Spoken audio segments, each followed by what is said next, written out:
Welcome to the Channel for Grace. Gobind will be live shortly. Book a tarot or astrology reading on our website, channelforgrace.guru, and check out our latest programs and classes. Please give us a share and a like, and we hope you enjoy the broadcast. Welcome to the Channel for Grace. Gobind will be live shortly. Book a tarot or astrology reading on our website, channelforgrace.guru, and check out our latest programs and classes. Please give us a share and a like, and we hope you enjoy the broadcast. Welcome to the Channel for Grace. Gobind will be live shortly. Book a tarot or astrology reading on our website, channelforgrace.guru, and check out our latest programs and classes. Please give us a share and a like, and we hope you enjoy the broadcast.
Satnam, welcome back to the channel. My name is Gobind, and this is your Channel for Grace. Thank you guys so much for being here live, and thank you to those of you that are watching the replay. I'm excited today to do some mini readings for everyone, and yes, it's really exciting. Ooh, I have a question, Kim. Since you're in here, should we just do your mini reading tonight? Are you cool with that?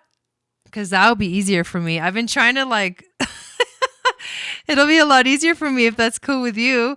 So anyways, welcome in everyone. And if you want to sign up for a mini reading, I believe we have just one person on the list so far. I will double check that in a moment. But if you do want to get on the list is open, and you can sign up by sending $25 to my PayPal. There's a link in the description of the video. And the other Kimberly, Sedona Kimberly. But we're definitely going to do your reading, Kimberly McKay. But I was asking Sedona Kim. Awesome. Okay, perfect. That's perfect. So we'll do Kimberly McKay's first, and then we'll do the other Kim second. Okay, and then the list is open after that. But if you want to get on it, what you can do is get an astrology reading, a tarot/oracle reading, a human design reading. We can look at your gene keys if you want to. And let's see what else. I think that's it. I know there's two Kims, right? But before we jump into the readings, welcome in everyone. Let me say hi to everybody that's in the chat. We got Kimberly here. We got Darcy. We got Lucida. Welcome in. You guys were chatting up a storm. Lynette. Hello, welcome. And obviously Kim from Sedona. So good to see you here. I think I saw, who did I see? Did I see Shannon? I don't know. So many names. But welcome in. And like I said, you can get a reading. Yeah, Shannon is in here. I thought I saw her name in here. And Jeanette is also here too. Okay. And then also, so Jeanette goes, sometimes Jai has internet issues. Hang on, Starseed. And I love that you said that. And then also, she's just running fucking late. And then other times she's just plain ass lazy. Totally kidding. But I have totally been a little mischievous and been like, what time is it? Oh yeah, I'm supposed to be live. Oh, it's too funny. So much going on. My days feel like really long and I do so much like from the morning till the night. Sandra's is in here too. Hello, welcome in. And so it just gets filled up with stuff. And by the time the evening comes, I am like exhausted. But I have my chai in my doTERRA cup, of course. I'm wearing my new earrings that I just got in the mail today. I freaking love them. You guys have been commenting on my other beaded earrings and I just got these. I bought them. Love them. And so there we go. We are ready to go. If you are new to my channel, please subscribe, hit the notification bell, and make sure that you get notified when I go live and when I upload videos. If you're not new, or if you are, and April is here too, welcome. I also would like to invite you to download my free moon astrology guide, which is going to tell you what your psychic gifts are based off of your moon sign, which is such an intuitive planet in astrology. And then it's going to enter you into my email list, and you'll be getting a weekly moon magic report, which is basically the astrology. We focus on the moon and what the moon does, because she changes quite quickly in astrology. Every 2.5 days, the moon changes signs, and this means that she's constantly, shifting energy, shifting frequency, and also activating different starseed families, which is something I've been getting really excited about right now or lately. But I send out this report every Wednesday morning. So Wednesdays, usually at 8 a.m. Pacific, the email goes out. And then you'll get a few other emails if there's a workshop coming up or if there's an event coming up. That's where I also do my promotional stuff, just so you're fully aware of what that is. But it is the best way to stay in contact with me 100%. Okay. So it looks like we have Kimberly as the first one. So let's get your question. I did read the email, but if you do just like a quick, short little reminder, and then what question you want to ask, then that'll help me a lot. And whenever you're ready, go ahead and put up your question in the chat. And I'm talking to Kimberly McKay. And then for everybody else, Kim says she loves getting my moon reports. They're fun, huh? I have fun writing those. And then for everyone else, as we are waiting, is it your favorite? The other Kimberly says it's her favorite email. That's so sweet, you guys. So, and Belinda's here. Good evening. So good to see you here tonight. But, so as we wait, I'm going to get my little list going.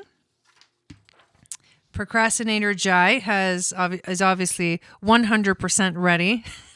My iPad is charging over there because when I came into the room to see what's the iPad doing? It literally has, it had 8% battery. Hello, Ella. Welcome in. Good to see you in here. Yeah. So that's that. Okay. So we are here on Friday, October 7th, and we have Kimberly McKay on the list, and then Sedona Kim. Is it okay if I call you Sedona Kim? And after that, the list is open if you want to get on it. So there's other cool things that are happening that I would love to invite you to be a part of. One of them is our Starseed membership. And the Starseed membership is a program that is a subscription, and I guide you through the entire astrological year. So if you are interested in diving deeper, what I present here on YouTube is only like a little percentage of what I actually offer in the membership. There's live events, there's monthly group meetings and sessions that we have, and we get to talk to each other and share what we're going through and all of that.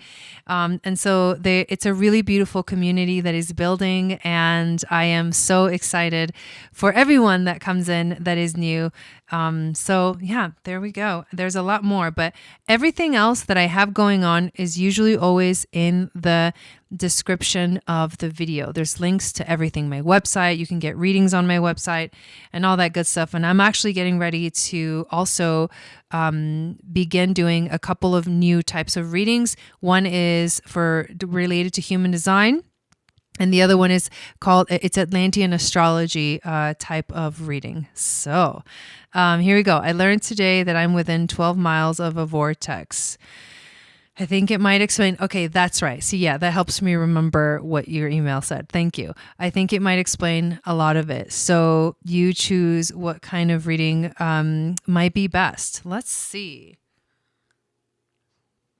I feel like if you are having these experiences that are super engaging in your dreams, especially, and there's a lot of, energetic frequencies moving about, I would say for me, what comes through is to get a tarot reading. That feels like the most aligned with what with this type of, I guess, situation. So that's what I would say. But you tell me what you think, and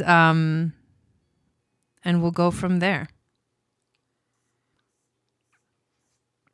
I think the moon goddesses should do a cover of that song. What song? What song? That's really funny. And if the internet is having issues or it's too distracting, because sometimes I do, like Jeanette said, have internet issues, then okay, cool. We'll do tarot. So then let me know in the chat, and I'll do my best to try to fix it. But here we go. Thank you, spirit guides, angels, and teachers for being here with us this evening. I would like to ask help clearing my energy as well as the energy of the space around me and this beautiful community so that I can be the open channel of grace, of intuition, a flow of these beautiful messages to flow through to everyone here and everyone watching the replay and everyone that watches these readings that may receive a message that is meant for them. Thank you. Thank you so much. Ad Gurei Name, Jugad's Gurei Name, Sad's Gurei Name, Siri Guru Deve Name. Ad's Gurei Name, Jugad's Gurei Name, Sad's Gurei Name, Siri Guru Deve Name. Ad's Gurei Name, Jugad's Gurei Name, Sad's Gurei Name, Siri Guru Deve Name.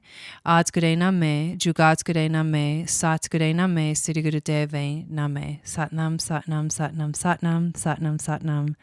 Wahe Guru. Here we go. Awesome, Darcy. I saw that came through. So we will get to you after we do Kim, the Sedona Horse Medicines reading, okay? All right, here we go. It's time to get into it.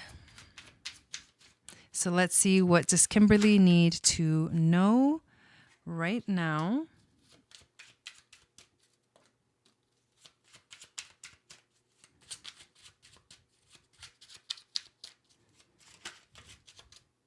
You got chills. Okay. That's a good sign. That's a good sign. When we get things like that, those are messages from spirit. Those are powerful, intuitive things that we're receiving. Thank you for saying that, Lynette. She says, I love being part of the Starseed membership. I do too. I'm such a crazy person. Oh my God. All right. So, and then, okay, here's the animal. So we'll just do a bit of we'll just do a message regarding the situation for you in kind of a general way. We'll just see whatever needs to come through in this moment that is important for you to know. So, okay, here we go. We shall begin. All right. So the very first card that you get, and I love using, this is the deck that I use usually. It's called the Tarot of the Divine, a deck and guidebook inspired by deities, folklore, and fairy tales from around the world. These are amazing. They're by Yoshitani. So here we go. We begin your reading with the card, which is your intuition card, the intuition. And the card that you get is actually the Two of Wands. And you can see the image here on the screen. This card did come out reversed, but this is a Roman mythology from Italy. The Two of Wands represents travel and commerce. Janus, the god of doorways and transition, oh, interesting, is able to look to the past and the future in order to make effective decisions. He is always in motion, connecting dreams with actual possibilities.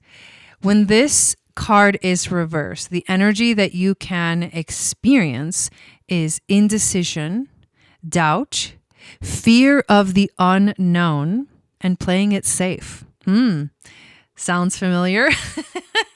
So you may be experiencing, and I know you are because I remember what you wrote in the email, that there's fear, right? And you said yesterday that you were like scared of the Mars retrograde. Or was that Darcy? No, that was Darcy that said that yesterday. But anyways, there's a little bit of fear of the unknown, not sure if to explore further this vortex that you're now located very near to. And it's just stating that this is really just a mental state. I'm getting the message that this is a mental state for you. And when you gain more clarity about the situation, you'll feel more comfortable with what to decide to do, whether to go explore more or not, right? All right, so this is beautiful. This next card that we get is actually one of the major arcanas, and it is the Strength card. And I love how in this, I don't think I've ever pulled this card. She's literally, it looks like she's wrestling an alligator. Okay, so we'll find out what this is, but the alligator actually has an alligator head, but the body of a lion and a bear, I think. So it's got alligator face and then the head of a lion and then lion paws in the front, but then in the back it looks like a different type of animal. And she's just straight up motherfucking wrestling this, whatever this shape-shifting thing is. I'm sorry, this is too oh my God. Okay. But let's look further into what this is. This is Tam Lin, a Scottish fairy tale. So the Strength card is about willpower and determination, focus, persistence, and the ability to confidently stare any challenge in the face and overcome it. This is not physical strength, but a purity of heart and purpose. See, now I want to know what the hell. No, I feel like there's more to this. There's more to this. Hang on. We're going to go a little further. And this is why this is so much fun. Give me 1 second. I'm going to grab something real quick.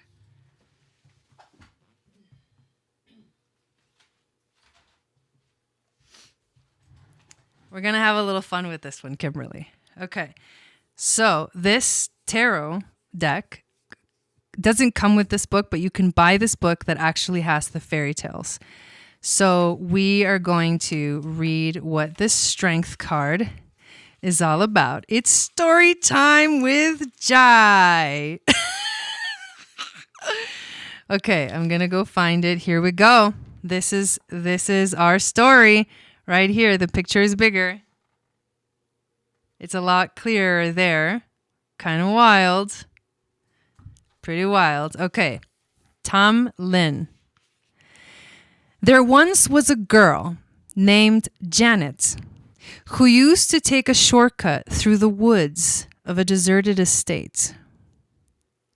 One evening, while taking this shortcut, she met a man so beautiful and dressed so grandly, she thought he was a fairy prince. They started talking and then flirting all through the night, and Janet went home very well pleased. But a few months later, she realized she was pregnant. I'm sorry, why is that funny?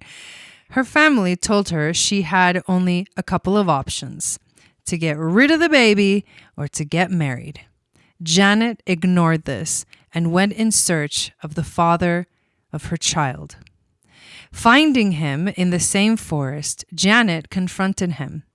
He told her his name was Tam Lin, and that he wasn't a fairy, but that he owned the estate before being captured by the Fae. Upon further inquiry, Tam Lin said he could be freed, but only if Janet grabbed him off his horse and didn't let him go. Janet agreed, and the next night she waited and waited as the fairy royal procession passed. She saw many beautiful courtiers and the fairy queen who had trapped Tam Lin, and finally Tam Lin himself. Leaping from her hiding place, Janet grabbed Tam Lin and held him tight. The fairy queen laughed and proceeded to transform Tam Lin into every animal imaginable, and even a few that were never before seen by Janet. One was Amit, a creature that was part lion, part hippopotamus, and part crocodile, and who ate impure hearts. After hours of this, and just as Janet didn't think she could hold on any longer, the dawn rose. The Fae vanished, and the spell was broken. Janet let go of Tam Lin, human and free again, and the two soon wed and had many more children in Tam Lin's restored estate. See, I actually really like this story. I hope you guys did too. But the reason why I feel this is significant for you is that this is your challenge card, right? This is your challenge. I love that we read that story. And the colors of my earrings match this card. So this is the strength card. And what this says is that your challenge is to face your fears. Your challenge is to commit to what you truly want, is to have courage and strength and commit, and don't give up and don't give in, but stay strong. So whatever you discover, it's really up to you. It's really up to you. So facing the fears, right? The Two of Wands reversed, facing the fears of the unknown, no matter what, right? Don't let go, no matter what. This is a powerful reading. The card that you get as the overall theme is one of my favorite cards of this entire deck because the artwork on it is just phenomenal. And it is the 10 of Wands. Look at this. The skull of someone who died with a tree growing out of it. This card is intense. This is called Timbo Tree from Paraguay, a Guarani legend. The 10 of Wands represents taking on too much and refusing to accept help. When Sagua's daughter went missing, he searched alone, in vain. A timbo tree grew from his ear when he died, bearing fruit he labored for, but was unable to enjoy. The 10 of Wands talks about being overwhelmed, feeling a sense of overwhelm, stress, obligation, refusing aid, and duty. The 10 of Wands is about taking everything on yourself and feeling like it's all only yours to bear. So for some reason, this is about something, this whole situation going on for you, Kimberly, is about, it's maybe causing you the kind of stress that you feel maybe alone to face. But again, there's a lot of strength that is needed in this moment for you to step into the courage to face that fear of the unknown. All right, here we go. The card that is the wisdom from your ancestors. The wisdom from your ancestors. You get the 10 of Swords, but it is reversed. This is definitely Sedna. Yikes. Her fingers are chopped off. She's in the water. Her dad chopped her fingers off. If you guys don't know about the story of Sedna, I've talked about it quite a few times. It's from Canada. It's an Inuit mythology. The 10 of Swords represents backstabbing and betrayal. Sedna's father pushes her from his kayak and chops off her fingers when she tries to cling on to the boat. She sinks to the bottom of the ocean and becomes consumed with wrath, eternally seeking revenge. That's one version. But there are other versions. However, the important thing for us here in this moment to recognize is that this card came out reversed. So this is about surviving disaster. This is about recovery. This is about regeneration. And this is about the inevitable. The 10 of Swords in the traditional tarot is basically it's the ending of something like just, horrible, right? It's the ending of something horrible. And what this means for you is that, and I also feel what I heard when I saw the card is like the ending of a nightmare. Like if this energy has felt like a nightmare to you, then that is over. Whatever difficult thing you've dealt with in your life, that's over. It's time to start anew. And when you start anew, you will discover, the magic that truly is, literally just right around the corner. The animal that came out for you is the walrus. The walrus. The walrus says, remain vigilant about the current situation. Pay attention to signs and omens and let them dictate your choices. Wow. Remain vigilant about the current situation. Pay attention to signs and omens and let them dictate your choices. So that's what we got for you, Kimberly. I hope that gave you some insights. Thank you so much for getting a reading.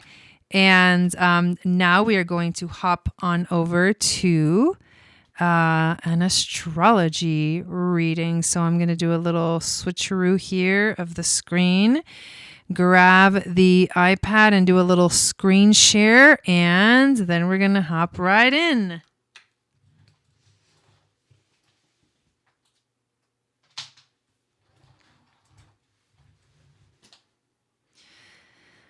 Let me share.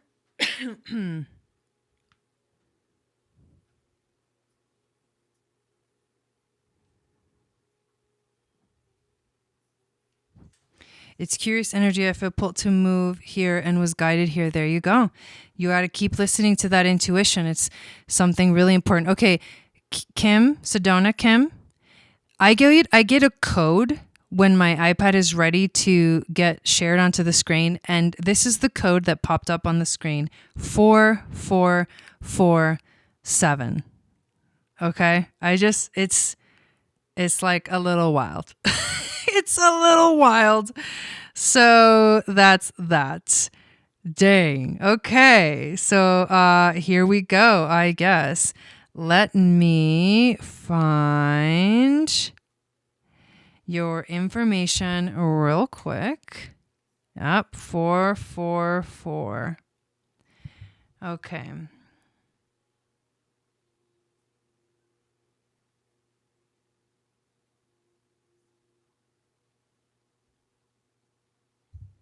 Okay, hang on one second. Okay, the time yeah, that just happened. 5:23. Yeah, Salem.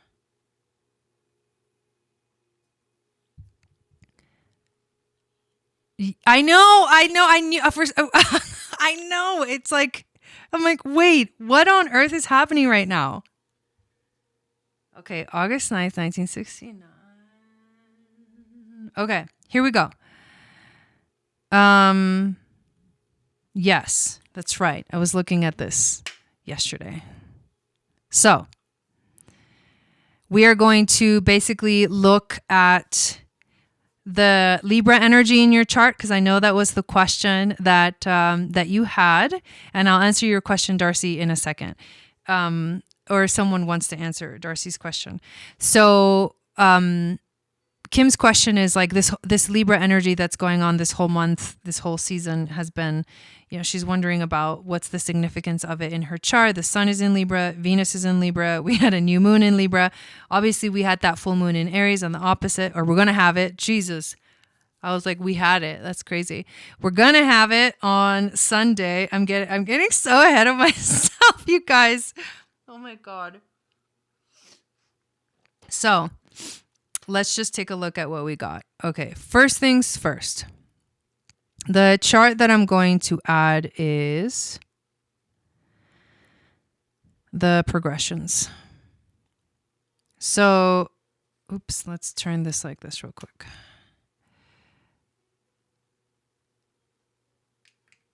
So here's something that I want to share with you.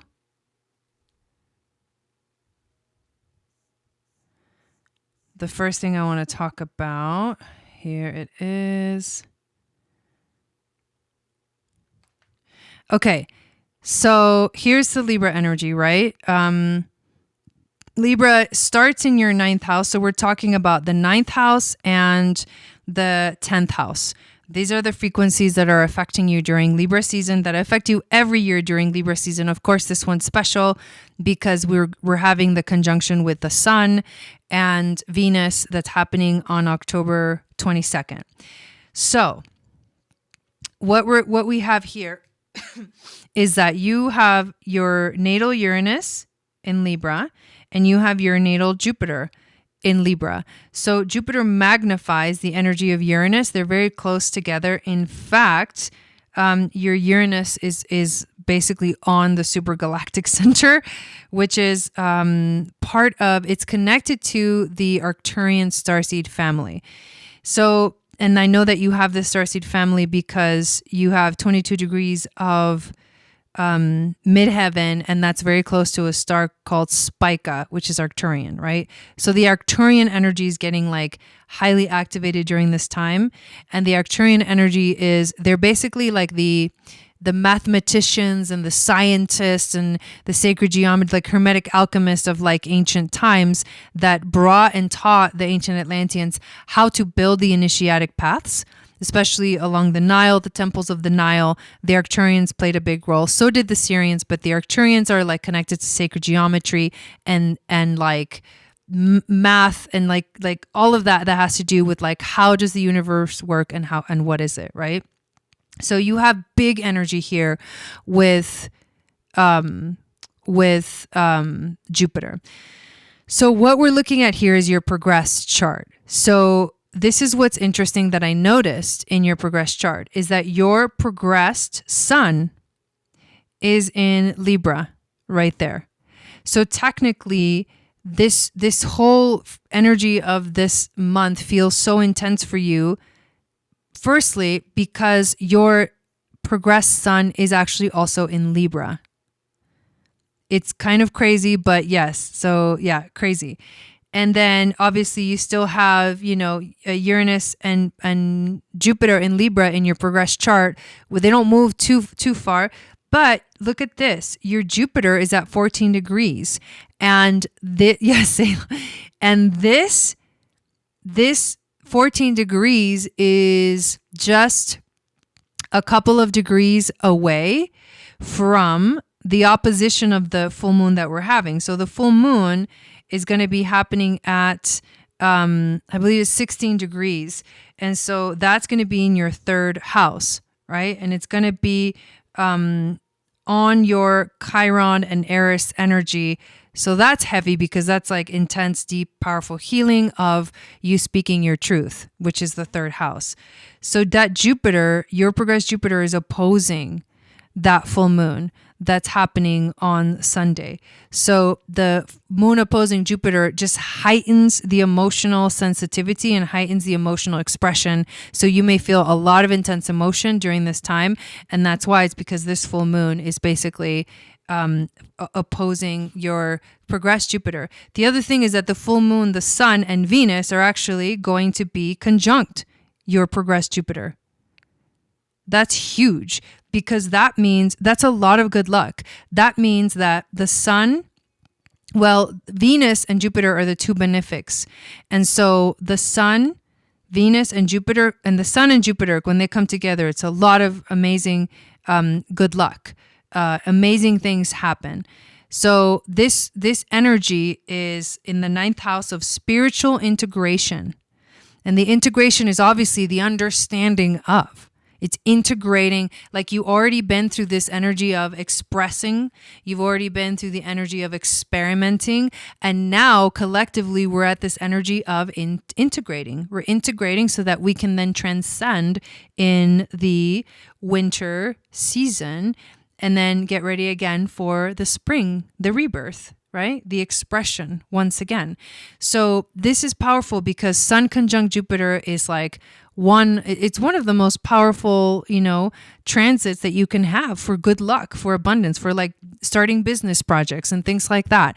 Venus conjunct Jupiter is so beautiful it's like good luck. It's like what you want, you get, and then with the sun right there. So you're going to have Venus, Jupiter, and the sun conjunct right there all together for this full moon. Right? And they're already kind of hanging out around your progressed Jupiter. So that's what is so powerful. So the other thing that I want to show you is when we just look at the transits and we go forward in time to around the time where this is going to be happening. It is obviously happening in your 3rd house because the moon is going to be in the 3rd house when the full moon is happening this Sunday. But when we fast forward, and I talked about that a little bit, so just reiterating that 9th house frequency that is being activated. However, this is the cool thing. So I'm going to go forward and I'm going to go to the moment where, so what's going to happen is that both the sun and Venus are going to cross over the midheaven line right around the 15th, and then the 16th, and then they're going to be coming closer and closer together. They're going to be in your 10th house of career and life path and mission and purpose. And then when they meet at 29 degrees on the 22nd, they're going to be in your, like fully in your 10th house. So this is actually really interesting too, because they continue to conjunct into Scorpio. And you have your south node, or the south node, obviously not your south node, but the south node is right there as well for all of us. So although this feels like a really it's a rebirth. The truth, the full truth of this Venus conjunct the sun is it's a rebirth, because Venus is going into the underworld. So for the way I would read this, it's a rebirth for you, for your life mission, right? Your life purpose, where you're going, what you're doing, how you're showing up for the world. There is a big transformation that's happening in this area of your life. And it starts by integrating, right? 9th house starts by integrating everything that's already happened, and then going through, the underworld and that moment of darkness, so that we can be rebirthed as soon as Venus passes the sun, and then she's finally visible in the sky again as the evening star. This is the conjunction called the superior conjunction, because she's behind the sun and the farthest away from Earth. So then the next day they enter Scorpio, and they continue to be in your 10th house, and they continue to move, forward and forward. And what ends up happening is that, this continues on and on, because the moon comes right up. And then bam, new moon solar eclipse in Scorpio also happening in your 10th house of career. And it's a South Node eclipse, which makes it a very challenging energy. So there's a lot for you in this area of life. So that's where I would look at to where is the rebirth happening in my life, in how I show up, in my career, in my business, all of that. It's a lot of energy happening right here in your 10th house. So overall, I feel like that's a huge focus for you. And there's going to be a lot of transformation. So the more that you can let go of whatever, doesn't serve you in the moment, the more you can let go of that, the more that you'll be able to step into your true purpose, your true mission. And the ancient Atlantean philosophy, the 10th house is connected to the crown chakra. So so that's the part of you that's activating. And the crown chakra is the one that takes it, it brings in, right? It's the spirit descending into matter. And then, we are matter trying to ascend back to spirit. But for now, think of crown chakra frequency is the biggest thing that's going to happen. And then the system of the body that is connected to this energy in your chart is basically it's Libra and then it's Scorpio. So Libra is the immune system. So taking care of your immune system is really important for you to feel like you can give it your all, right? You can give, your career, your life, your business, your all. And Scorpio is the excretory system, which basically is don't hold on to things. You gotta let shit go, literally, right? The excretory system. So it's about letting go and releasing and not getting stuck. So those are the big themes for you, Kimberly. I hope that you enjoyed that. I'm so glad that we got to do that right here. So thank you. And I have not been looking at the chat at all, you guys. So that's that. Thank you, Dawn, for answering Darcy's question. Oh my God, that's so awesome. An awesome response. Human design combines astrology, the I Ching, the Kabbalah, the Vedic philosophy, centering around the division of personalities into 5 energy types. Damn, Dawn's got it down. Nope, it's another thing, Darcy. It's not that system at all, actually. Very, very different. Okay, so I'm going to update the list because there's a couple more people that got on the list, and then I'll let you know what we got. I knew I needed to reach out to you. I feel this reading. Thank you, Jai. I can't wait. Yeah, I know. I can't wait either. I'll let you know. But I'm also not worried about it. So it's going to be fun. When I come into Sedona, I'll come and say hi and we can hang out for a while. That'll be a lot of fun. I actually I have another friend that I want to go see. And I also actually have to, I might have to spend the night over there because, I'm pretty far away now. And so now we're going to do Darcy's reading. And then we got Valmyra, Bosgo, and then I'm not sure who that is in the chat, so just let us know who that is in the chat, and then we can do your reading. So Darcy first, and then Valmyra. So what type of reading do you want to do, Darcy? While I take another sip of my chai.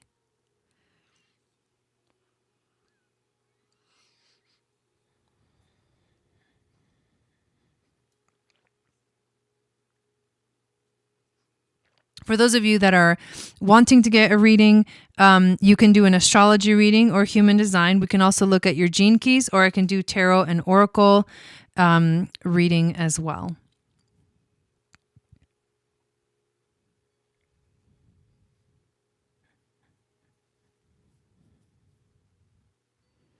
Ooh, Valerie answered it too. I didn't even notice that. Human design shows you where and how to access your body's consciousness as a decision-making tool and ultimately how to live as your true self. I love that. That's amazing. Thank you guys for answering that. No worries, Kimberly. Have a beautiful rest of your evening. Thank you for getting a reading tonight. Yeah, there was a lot of numerology also happening here. So let's look at Darcy's human design. So Darcy, will you put up your birth info? Because I will need all of that to pull up your human design chart. Thanks, Dawn.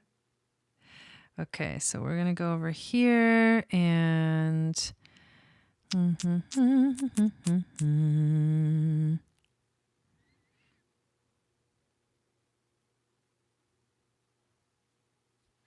All right, so as she brings the information in, I'm going to pull it up. So the month is 10. The day is 26. 26. Why is it doing that? Oh, because I'm doing it wrong. The day is 26. The month is 10. This thing does it like in Europe. And the year, okay, so October 26, 1973. Okay, we've got 5:16 p.m., which is going to be, what is that in military time? My military time people. My military time people. I think they learned that themselves. 12, 13, 14, 15. Is it 17? 17, 16? Is that 5:16 p.m.? I think it is. Yeah. 13, 14, 15, 16, 17. Okay. 17, 16. Okay.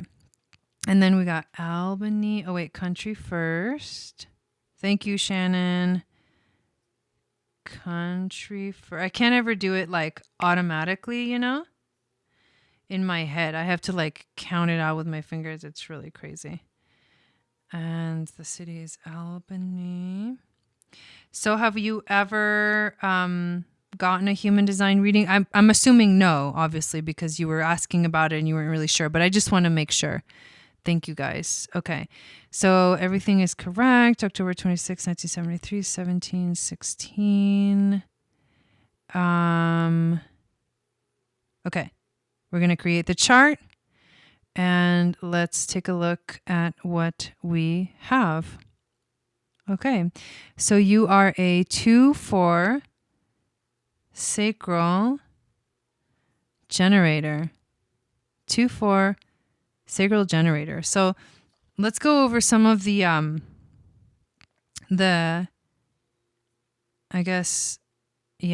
simple sort of frequencies of your chart. So your type of human design means that you're a generator. So what does it mean to be a generator? I'm actually going to go back to the picture because it's more fun to look at the picture for you guys, I'm assuming. So you can actually look at your chart and get a visual of it, because human design is really about having a really powerful experience of yourself, and it speaks to you personally. So when you see this image, this is like you personally, Darcy. So it's beautiful to have an experience of your own chart. So the centers in the bottom that are colored in are called defined centers. And then you'll notice that there's other ones. It's kind of hard to see on the screen, but I'm going to zoom in. Like, for example, this one is not colored in. It's white. So we call that an undefined center. And then you also have some not colored in centers over here on the top. It's basically like the triangles and the squares to keep it, simple. So what we're looking at here is that you are nothing is bad in human design. No, there's nothing bad. That's the power of it. So it's just information that will help you to basically step into your highest purpose, the true reason why you're here. So you are a generator. So being a generator means that you have consistent energy to do things in life that really call your attention, that call you towards them, that you feel drawn to do in your life. Generators are 70% of the population. And with this consistent energy, what they're really here to do is like build the world. They are the ones that have this very powerful connection to the life force energy of the planet. And when you allow that life force energy of the planet, because we're like the consciousness of the earth, and the earth like kind of expresses herself through us. Whatever humanity is doing at the same time, it's like what is happening with the earth at a conscious level, right? Nothing is bad. Nothing is bad, like I said. So human design is only information that will help you to understand yourself better. So basically, this is like being the life force, being the expression of the life force of the planet means that there is a certain frequency, there is a certain way that you feel alive, that makes you feel alive. There are certain actions, there are certain things, there are certain activities, there are certain desires in your life that make you feel alive. And when you do more of those things that make you feel alive, you are going to feel like your energy just gets ramped up and you feel like you have all the energy in the world to go like the Energizer Bunny. That's what being a generator means.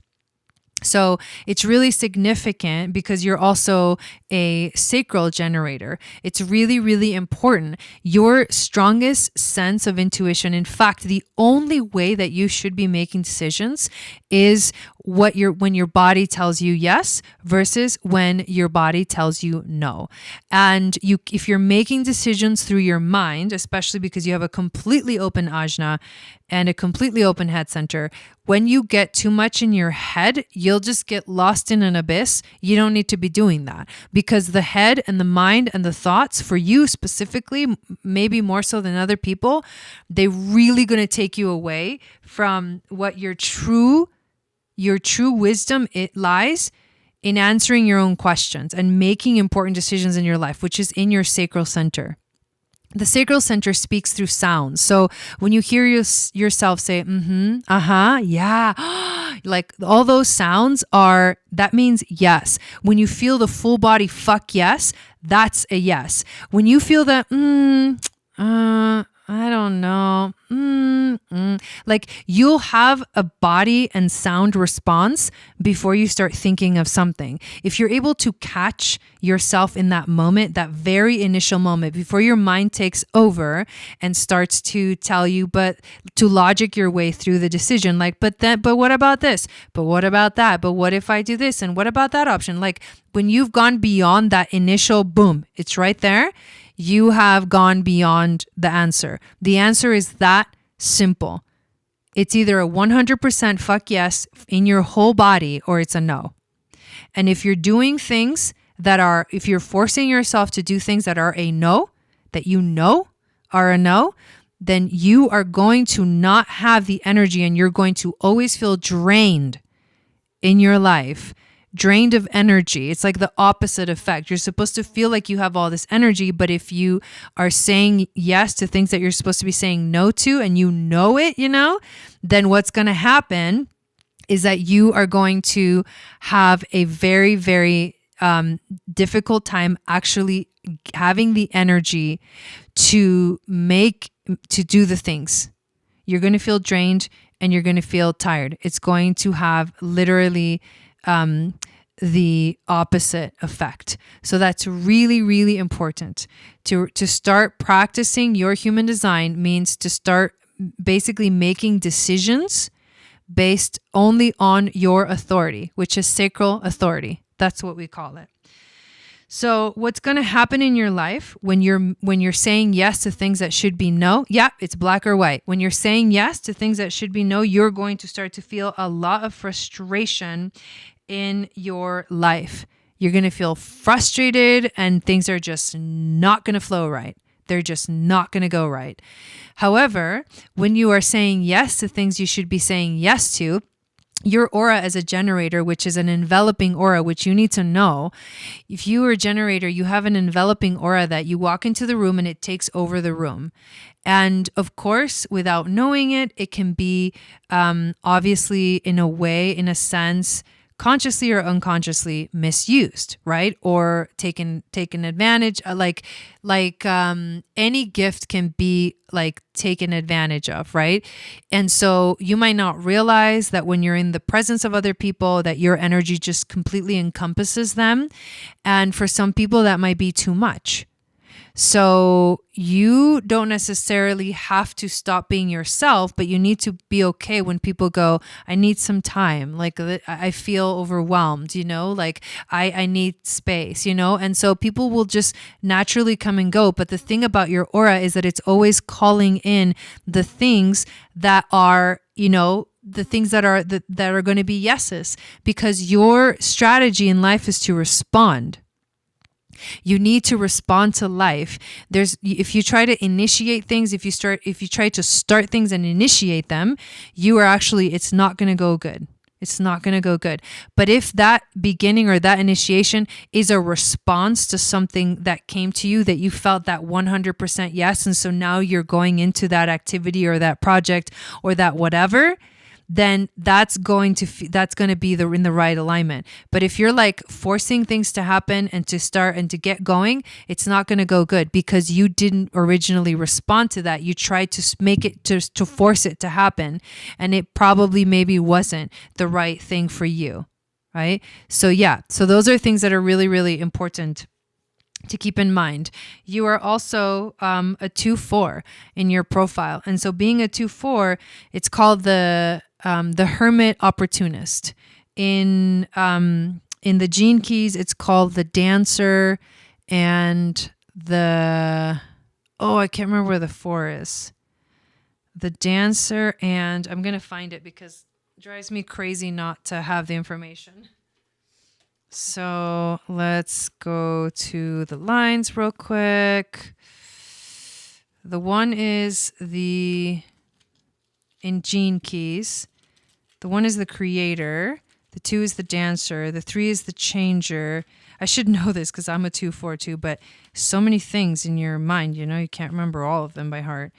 Okay, so the creator, the dancer, the changer, the server. Okay, yes. So in human design, you're the hermit opportunist. In the gene keys, you are the dancer and the server. And so there's an aspect of you that has a very natural gift of something. There's something that you're really naturally gifted at. And to you, it doesn't seem like a gift because it honestly feels like you are...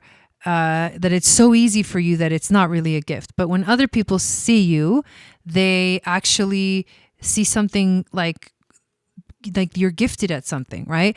And so they will call you out on it. They'll be like, hey, you're really good at this. Like, we need you to do this or something like that, right? And if your response is that 100% yes, then that's the right flow. Then that's the right thing to do.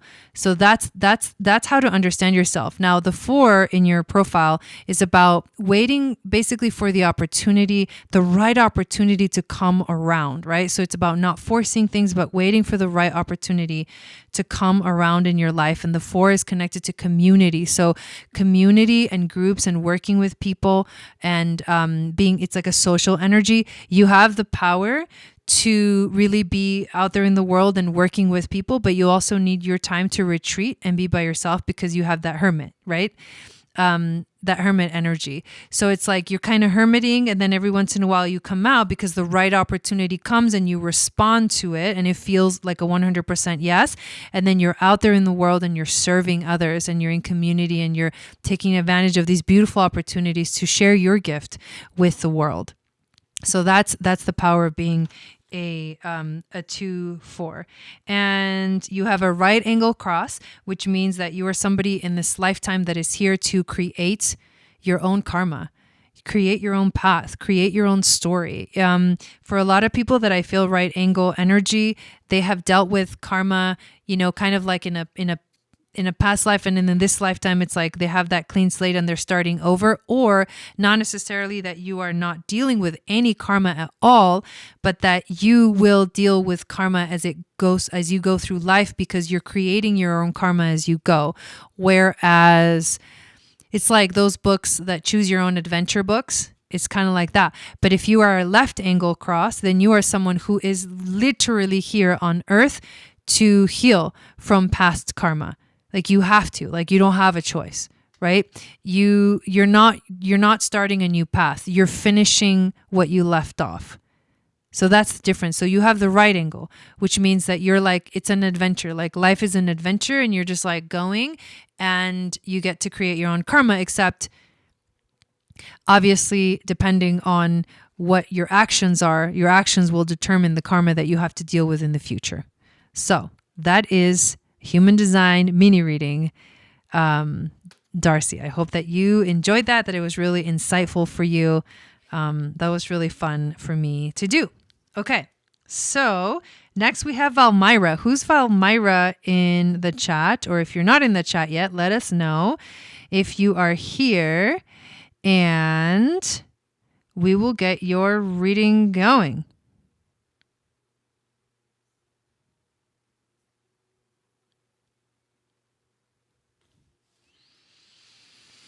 And thank you everyone for being here. And if you do want a reading, these are paid mini readings, but they are only $25. And as you can tell, I go very in depth into these readings. So yeah, these are all the examples of the different types of readings that you've been watching. So if you do want to get on the list, the link is in the description. You send $25 to my PayPal, and then once it's in, then I call your name, and when it's your name, we do your reading. So it's BC Clover 1. Okay, got it. I'm going to put on some gardenia, which is amazing. Okay, so here we go. April says, that's me. I'm a left angle cross. Yep. Yep. Okay. So, so Valmyra, it is your first time here. Did she put up her question, you guys? Yeah, DOTERRA's the best.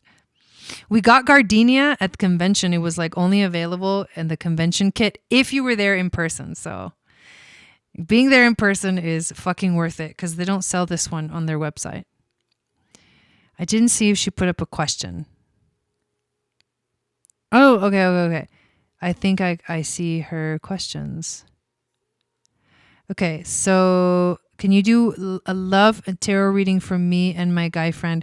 Want to know what is going on. What is going on? What's going on? Harvest spice? Harvest spice. Sounds good. Yeah. I there's still a lot of oils that I need to try. That sounds amazing though. Now, the Gene Keys. Janky. Gene Keys is a different system. Okay. So are you there, Valmyra? Can you let me know that you're actually here and present? Can you say something in the chat so I actually know that you're there?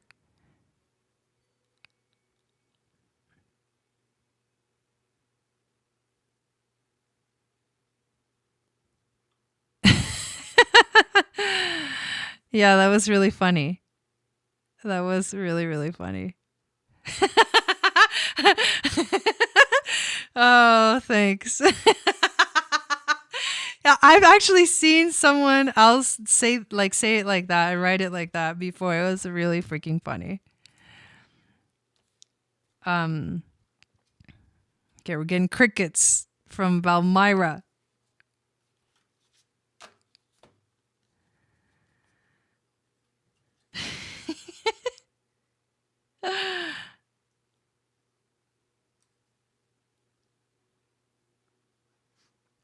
I'm going to get this like amazing, I'm going to make these, in Spanish, we call them croquetas. I don't even know what the fuck they're called in English. Croquetas. They're so good. They're like crispy. If I described it to you, but maybe they are called that. Like, I don't know. Anyways, I'm being schooled. That's hilarious. Oh, thanks, Ella. Actually, I was just talking about it earlier that I just got these in the mail today. They came in the mail today. They're like the beaded earrings. And you guys were commenting on my other beaded earrings. Look at these. They're freaking amazing. Thank you. All right. Crickets from... I guess I'll just do this reading. What's going on? And I said, hey, yeah, yeah. All right, well, here goes nothing. Thank you. Here goes nothing. Let's do this reading for Valmyra. And then there's no one after Valmyra. So if you do want to get on the list, feel free. Otherwise, we'll probably end it after this one.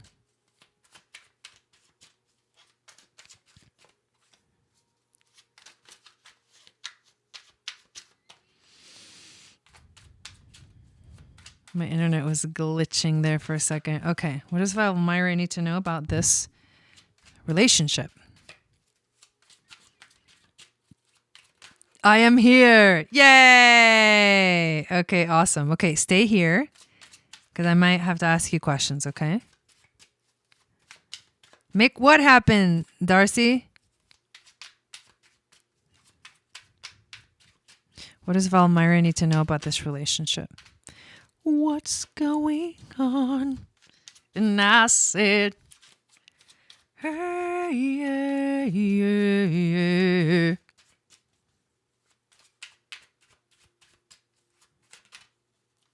I'm being really funny, sorry.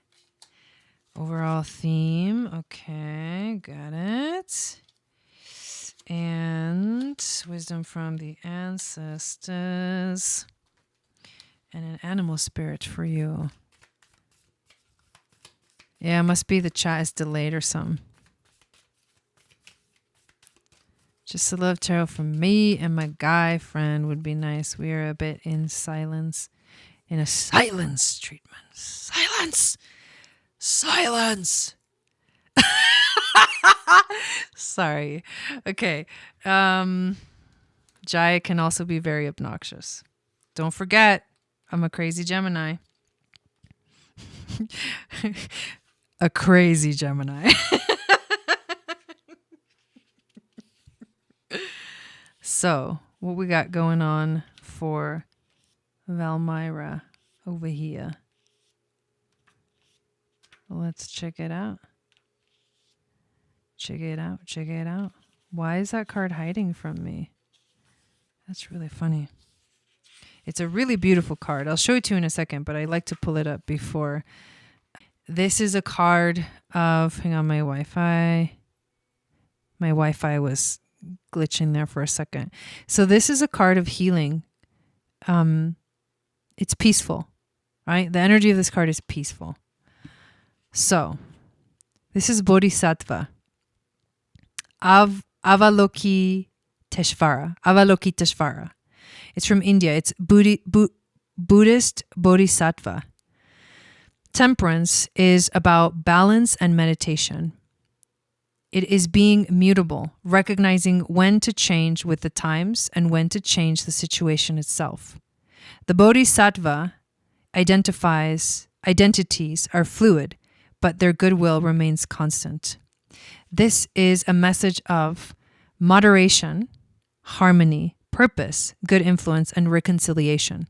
So there's two ways to read this. The message that I'm getting for you with this card is that this is a time for you to like rest. This is a time for you to technically take a break and take the time to think about it, to reflect, to, be in sacred space. Okay, now I understand she's watching delayed.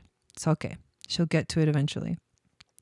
To be in sacred space. The Bodhisattva is a very like high spiritual frequency, and it is in peace. It's peace, right? And serenity. And that's what the Temperance card is all about. So can you take this time to be at peace with whatever is around you? Now, I know that that's difficult, being in a difficult situation with someone else, but really this being the first card says it's really important for you to remember that no matter what happens, basically, everything is perfect just the way it is. And if you can accept that, right? Because that's what Buddhism teaches, is that everything is perfect just the way it is. It's like all you have to do is just be and exist, right? The drama and the commotion of life are things that we create, and it's because of our trauma and the things that we've like, that have hurt us and have like challenged us in life. And there's deep healing that we're all doing on this planet. All of us are doing some deep, powerful healing, and we're all at different stages of that. So this is a very powerful frequency for you to step into. It's a new perspective for you to have during this time and during this situation. What is the challenge? The challenge that you get is actually the Page of Wands. The Page of Wands. This is actually a really wild looking card. It's really cool. I mean, there's this like woman and she's like dance. I think it's a woman. This person is bald. I think it's a woman. No, it's a man because she doesn't have any boobs. So it's this person that's dancing, that's free, that's kind of wild, right? Looking wild. So it's Mowindo. It's from the Republic of Kondo. And it's a Nyanga mythology. The Page of Wands represents a childlike optimism and carefree rebellion. For Mowindo, every situation is made fun by a swish of his magical fly swatter. He makes many enemies, but just as many friends who help him in his journey. This is about being playful. This is about charisma. This is about discovering. This is about enthusiasm. So where is your enthusiasm for life? Hello, Pooja. Welcome. Where is your enthusiasm for life? That's the challenge. Like, have you lost your enthusiasm for life? You know, have you lost that like free spirit energy that just wants to go and do things and have fun and sometimes be mischievous and all of that? But like, where has that gone for you? That's your challenge right now, is to find your joy once again. This is actually another beautiful message that's coming through as the card that is the overall theme of this situation. It's the Six of Wands, the overall theme. Six of Wands. So what does the Six of Wands represent? It is about victory. And you can see the essence of victory, right? She's also on a horse, which I think is super, super beautiful. So this is Yanenga, a Mosi legend. The Six of Wands represents victory and success. A warrior princess, Yanenga is her father's most prized fighter. Her skill is so great, he never wishes to part with her, but she rebels. She seeks her own path and recognition for her deeds. I think deep down inside, you, my dear, are seeking your own path. You're seeking your own path, and this whole experience is leading you to find it. But you got to let that rebel side of you wake up again. You got to heal from this. You got to heal from this situation. You got to heal from this relationship. You got to find that crazy, lively spirit, and you have to step into your power. This is about victory, praise, achievement. Reward can also be about fame. But what I see for you is you stepping into your power. And the wisdom from the ancestors. The crazy thing is that you got the Temperance card, which is a calming energy. She's actually seated on Yeah, it's a lotus. Well, it looks like a cushion, but it's like a lotus flower, right? But it's in the water, right? And the lotus, the message of the lotus is that it grows in the muddy waters. The lotus is basically like has to climb all the way up through the muddy waters and then comes out, and it's like this beautiful freaking flower of like, higher self-consciousness, crown, higher chakra energy. Like it's the crown chakra energy, and it's the most beautiful thing that grows from like the murky waters. So it's really important for you to find and heal from this. And when you do, that's when you're going to find your spark again, because the next 3 cards are wands. You got 3 wand cards in a row, which is fire.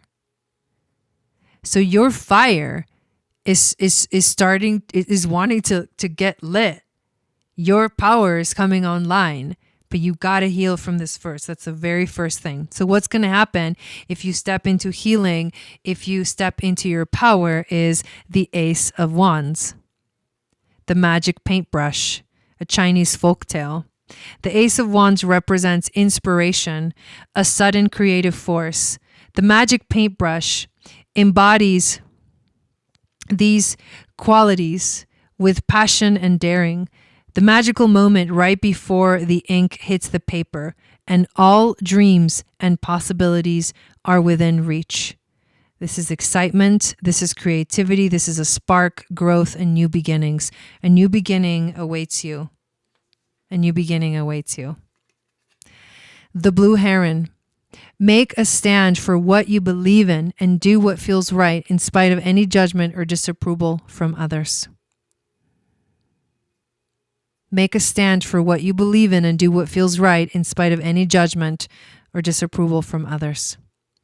That's your animal spirit coming at you, giving you a message there. So I hope that you enjoy that. Valmyra, thank you so much for getting a reading tonight. And let me go check the list, because I know a few more people got on it. Welcome in those of you that are just coming into the chat. So we've got Dawn is next.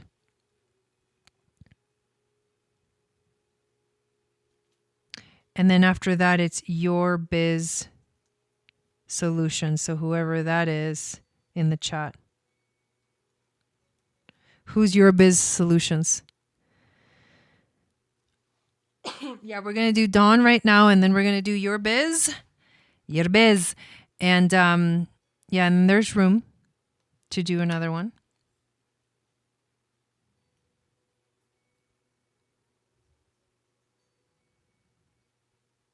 I really want to go somewhere this weekend. It feels like my mind is in the way. Should I go? Should I stay or should I go? I'm sorry. I can't help myself. I just spilled chai all over myself. I'm going to have to wash my sweater. Should I stay or should I go? I really want to go. I really want to go. Dawn, you're a manifester. Make that bitch happen.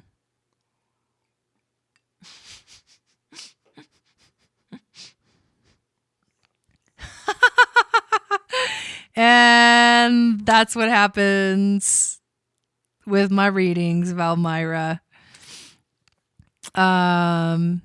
Yep. That's how it happened. Okay. Dawn. So what? Yeah, I mean, what's your authority again? What are you? Oh, you're an emotional manifester. That's right. I could just give you the answer right now. Right now, right now? Yeah, right now, right now. Without even looking at any cards. But what do you want? God, it's so vague. It's so vague. Should I stay or should I go? Okay, well, let me give you my human design perspective, and then maybe let's do tarot. Okay. Your biz is my biz, and you know this. Oh my God. Okay. That was hilarious, April.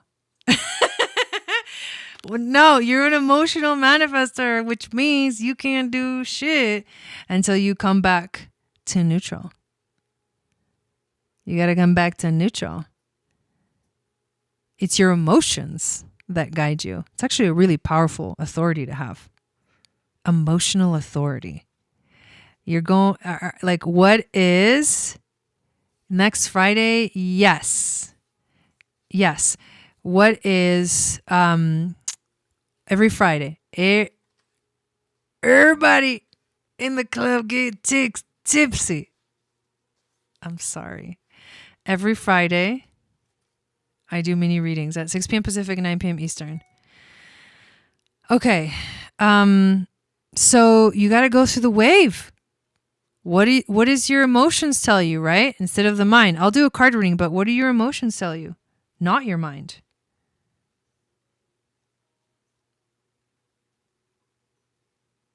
Sorry, I'm writing Maria's name down. Have you finished going through the emotional wave? Well, they stop being high and they stop being low. Emotions, she's like, how are emotions neutral? You go back to the neutral. So I guess you go to the non-emotional state. When you get back to the non-emotional neutral space, when you get back to the non-emotional neutral space, then you're going to know the answer. So unfortunately, for an emotional authority person anywhere, you might not have the answer until the weekend is over, and then it already passed. So that's what sucks about having emotional authority. But if you're not ready for the answer, then you're not ready for the answer. If your being isn't ready for the answer, then you're not ready for the answer. So, I'm going to pull some cards for you, okay? See what the cards say.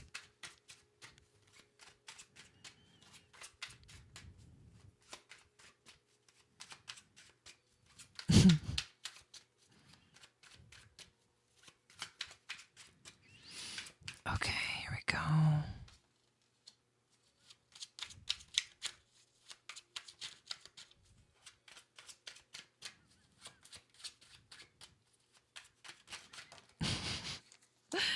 And the wisdom, whoa. Okay. Wisdom from the ancestors. And then we've got your animal spirit.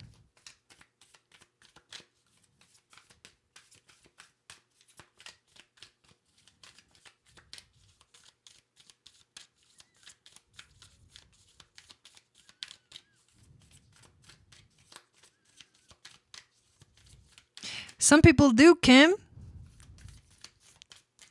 Some people do. Spleen authority has the answer in the moment. Sacral authority too. I would say that I mean your body tells you right there. You don't need to think about it, right? But the emotional authority is the one that has to wait and wait and wait and wait and wait and wait. And then it's like exhausting. And if you're a projector, you have to wait. If you're a reflector, you definitely don't know the answer in the moment either. So I would say emotional authority, projectors, especially mental projectors, not splenic projectors, but mental projectors. And then reflectors, because they don't have the ones that have in the moment, like answers are splenic authority and sacral authority. And then the manifester is able to just like go do what they're going to do unless they have emotional authority, which kind of sucks. I can live with it if I go, whatever the result. So that's neutral, I feel. Okay. There you go. Oh, yeah. Okay, got it. Yeah, I knew you knew that. All right, but let's see what the cards say. So the first card that we get is the Knight of Coins, and this is the intuition card. There's a cow, there's Hathor energy right there. It's from South Africa, Khoi Khoi deity. The Knight of Coins is a diligent warrior who is willing to put in the work to set the world right. Haitsie Beeb can be as stubborn as an ox. Ooh, that's Don right there. I'm just kidding. Getting into trouble for his efforts. He is strong, loyal, and determined in all things he sets his mind to. See, that's you too. You're a manifester. Strong, loyal, and determined. Well, you know. Upright, ambition, hard work, persistence, being efficient. So right now, it's okay, Kim. So right now, of course, it's just, a chat and anyways. But right now, I think that it's almost like if you feel the call to do something and it has like meaning for you, then I think that if this to me feels a bit like a yes, but I think that it also says that something comes with it, right? Like something comes with it, and it's the hard work that's going to like what I'm trying to say. See, what happened was that I see now I confuse myself. It might take hard work to do this thing, right? That you want to do. All right. The Justice card came out reversed. So that is actually interesting. And this is the challenge position. It's funny because like the Justice card to me seems like this is the right thing to do. And I know it, but then it's reversed. So it's kind of like you don't know. And if you don't know, now you know. Amaeng Iosa from Korea, a Korean legend. Justice is power wielded with both intelligence and impartiality. It is making decisions with all the facts and accepting the consequences of any choice made. It is punishment of the corrupt and promotion of the deserving. Reversed. Bias, false accusations, intolerance, abuse, dishonesty. It really feels like the challenge is being direct. Like I feel a directness with this card. There's a directness that is lacking for some reason. However, the overall theme, and it is really powerful because you did get 3 major arcanas in a row. The second major arcana card that you got is the High Priestess, which we freaking love to get. Overall theme. The High Priestess is a keeper or vast knowledge. With a story for every situation. That's funny. Shen Herazade asks the listener to focus on what their subconscious tells them, encouraging them to form their own conclusions. Her power is vast yet subtle. Her answers always mysterious. Use your intuition. Use your wisdom. Use your insight. Listen to your dreams. This is what's going to guide you. And the wisdom from the ancestors, which I think is actually a super cool message, is that something, whether you feel it or not, is actually in a way coming to a conclusion because you get the World card. And look at that. They're like dancing, they're happy. Hinemoa and Tutenekai from New Zealand, a Maori legend. The world is the happy ever after ending following a difficult journey. Hinemoa and Tutenekai represent the victorious conclusion, a positive outcome most desired. However, a conclusion also heralds the start of a new journey. So at the same time that something is ending, something new is beginning for you as well. And I think this is connected to the full moon in Aries, of course, right? So this can be a completion, recognition, fulfillment, triumph, celebration, but also the beginning of a new journey. So the animal spirit, a pueo. Oh, this is a Hawaiian owl. Pueo? Pueo. Is that how you say it? Pueo. a Hawaiian owl.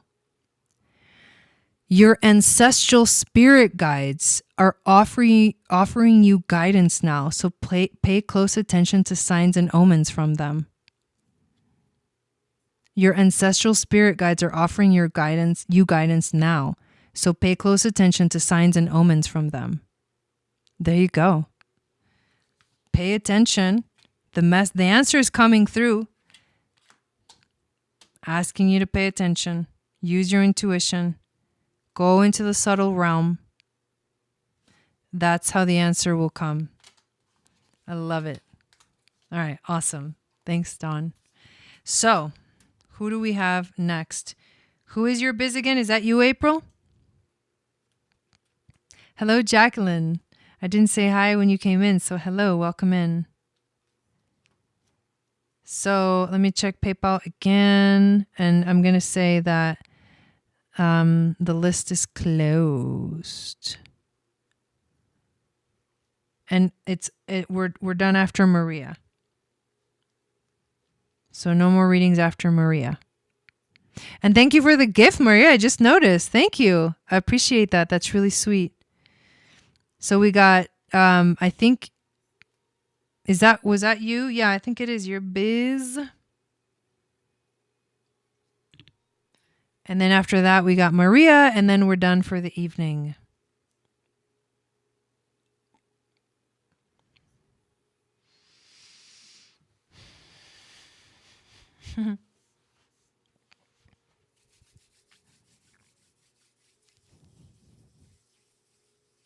And we will be back. The plan is to be back next Friday to do some mini readings. And if I give you the schedule while we wait for your business question, the schedule for the weekend broadcast. So tomorrow night, I'm going to do for the very first time a human design reading, transit reading for the full moon in Aries.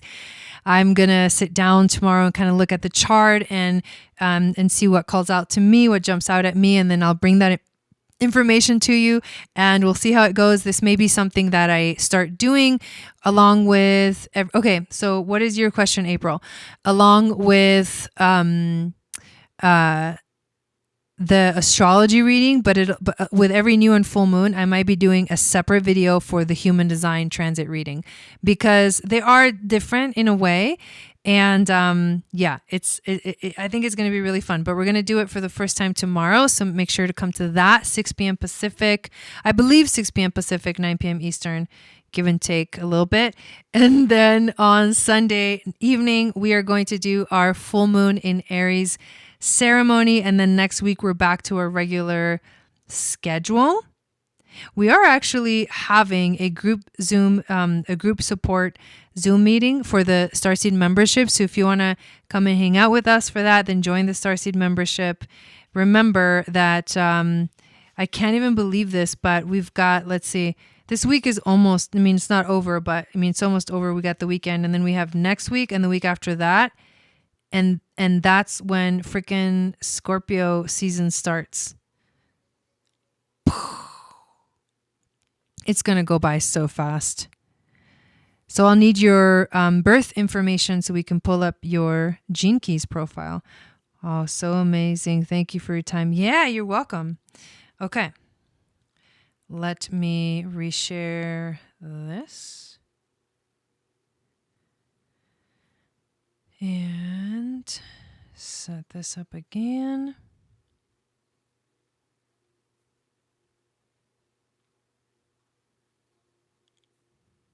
When is the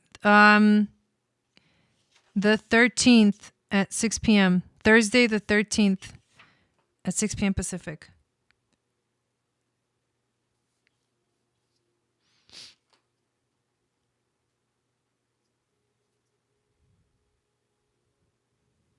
Okay. There we go. Information. Okay, we got April. Are you familiar with the Gene Keys, April?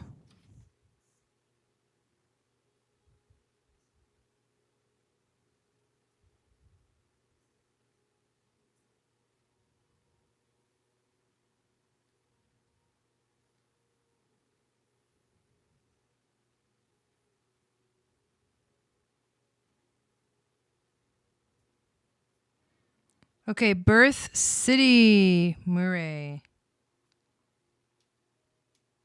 Okay. February 23rd. The year is 1980.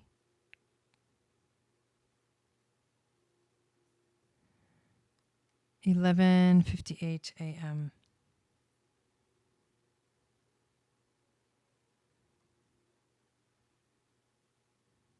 Okay. You've looked up your chart and read them a few times. What have you read? Scorpio stellium. Let me make sure I have the information correctly. February 23rd, 1980, 11:58 a.m. Okay, got it. Let's create the profile. So you've read all of the spheres? Whoa. Have you read all of the spheres?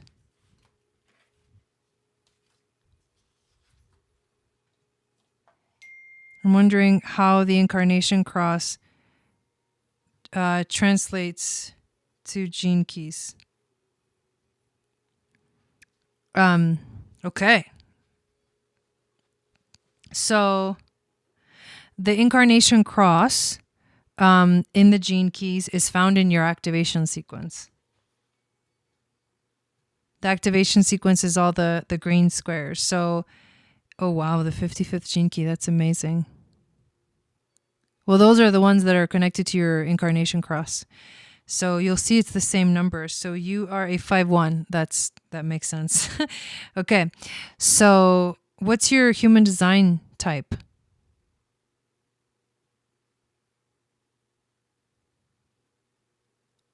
What's your human design type? You're a 5-1, but are you a generator, manifesting generator, manifester, or projector or reflector? It's 755. You're talking about the time. Okay, so this is how it translates, right? So your life's work sphere is basically your personality. It's basically your personality sun. The evolution sphere is your personality earth. The radiant sphere is your design sun. And the purpose sphere is your design earth. Does that make sense? That's where you find the incarnation cross.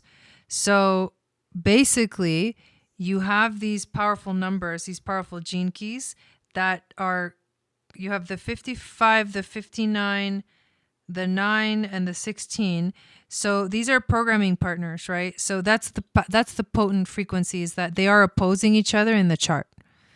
So basically, your personality sun is opposing your personality earth, and your design sun is opposing your personality earth, which means these are opposing points in the astrological wheel. And so that means that they are programming partners in the gene keys, and so they work together. So what do you know about, like, are you familiar with how the gene keys works? That's why I'm asking, because how familiar you are will give me, information about, like, have you studied the different sequences? You said you just looked at the activation sequence, but do you know what it really does? Do you know what it means in the gene keys? I'll just kind of go through it anyways, just in case. So or your generator with solar plexus authority. Okay. So you're also an emotional generator.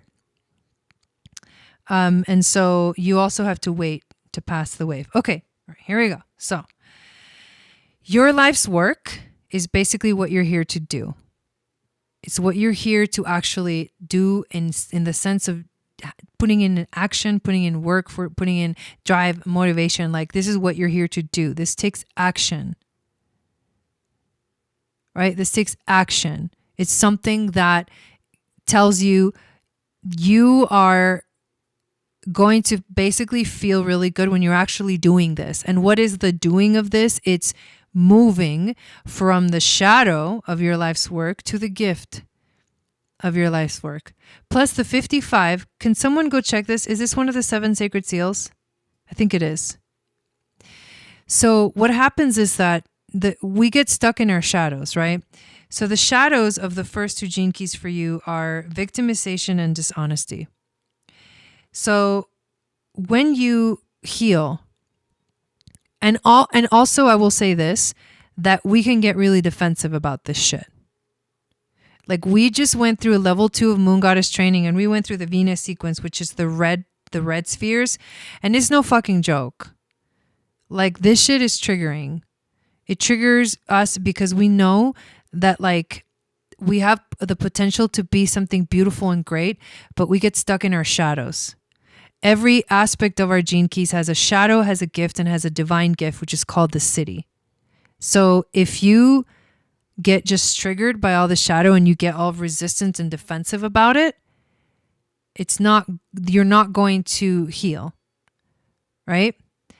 The important thing for you is to recognize when you are in your shadow. That's the thing. The gene keys bring awareness to these frequencies so that you can begin to recognize what it is, to recognize when you're in your shadow so that you can take action in the moment. Because the true healing happens in our relationships. And that's what the Venus sequence really talks about. So true healing happens in interactions with others. That's when your shadows will get triggered. That's when things will happen. Somebody will say something, will do something that just, it hits you, and then your shadow just instantly comes up, right? Well, that shadow for you is victimization. It's one of your shadows, is victimization. So it's feeling like you're a victim to life, right? And it's so interesting because you have that 5th line right there, which is known as the fixer in the gene keys, but it's the heretic, right? So it's the fear of being projected on. Also, the 5th line is projected upon, especially the 5-1, right? And there is a feeling of like, I hate this. This is not fun, right? Because people project onto you what they think you are, and it may or may not be true. But knowing that you're going to be seen and kind of judged in a way, and maybe not even seen, that is like, that's what creates that, like, the 5th line just goes, So this shadow of victimization is something that you really have to work on. Where in your life and when in your life do you basically, okay, so it's not, but it's a really important one. Where in your life do you feel like a victim, and why? Or where in your life have you felt like a victim, and why? These are the questions to really ask yourself. So that you acknowledge when do you use that story? When does that story come up? Because if you're defining yourself as a victim, you're in the shadow, and you will never ever really truly step into the gift of freedom and the city of freedom. These two have freedom for the same energy, but you'll never be free. You'll never be free if you continue to victimize basically yourself, because that's technically what ends up happening, right? Like when something happens and we just live in this victim mentality, it becomes the story that weaves itself into everything that we do and everything that we say, and it creates this frequency, and it's like the karma is just going, right? The wheel is just turning, and it's like creating our future. And then we keep complaining because more situations come into our life that makes us feel like a victim, right?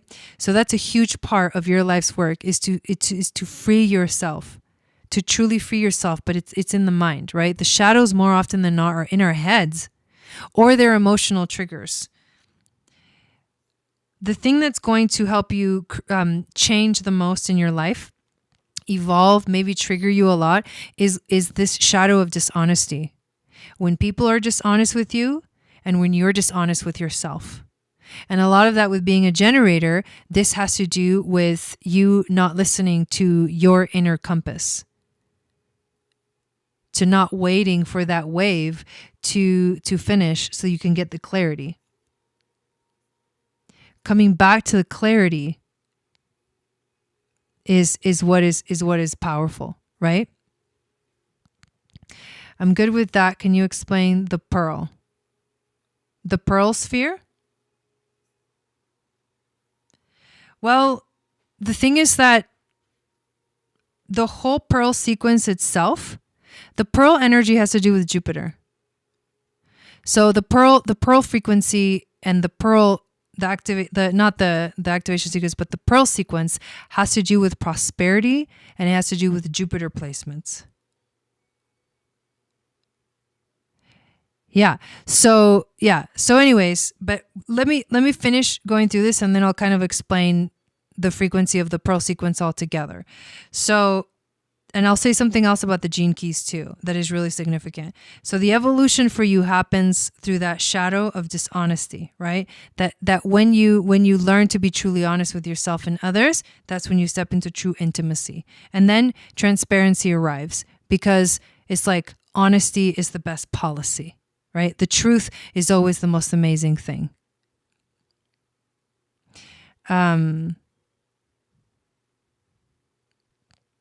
So the next sphere is radiance. And the radiance is what starts to shine out of you when you evolve, when you shift, when you change. When you manage to move from your shadows to your gifts. So what ends up happening here is that your inner light is like that energy of determination that takes you to the places that you really want to go. However, it has a lot to do with you understanding your own like solitude. You understanding your own solitude. Oh, the resistance is real. So, stepping into invincibility can only happen when you realize that it's time to move forward. You can only move forward when you let go of all of those things, right, that have held you back before in the past. Your true light starts to shine when you start to evolve, and that's specific for you. And then what actually ends up coming into your center, what actually starts to shine from within is your purpose. Because the purpose, the important thing about the purpose is not, our life purpose is not about doing something.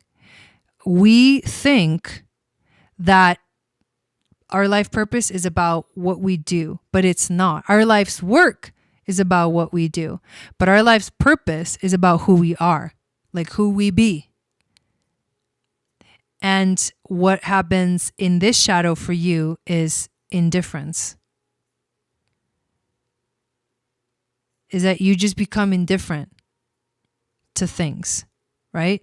But when you release that, what you step into, when you heal that shadow, you step into versatility and then eventually mastery, right? You become the master of something.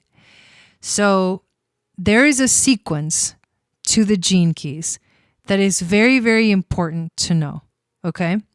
Because if you want to jump ahead, it's not going to help you at all. You have to start with the activation sequence, and you have to know not just the gene key and read the gene key, but you also have to understand the line. You asked about the incarnation cross, which is the activation sequence. You'll find these same numbers in your human design. So the activation sequence has a lot of depth about you and your karma in a way. Then goes the Venus sequence. The Venus sequence is about healing karma, healing your karmic wounds.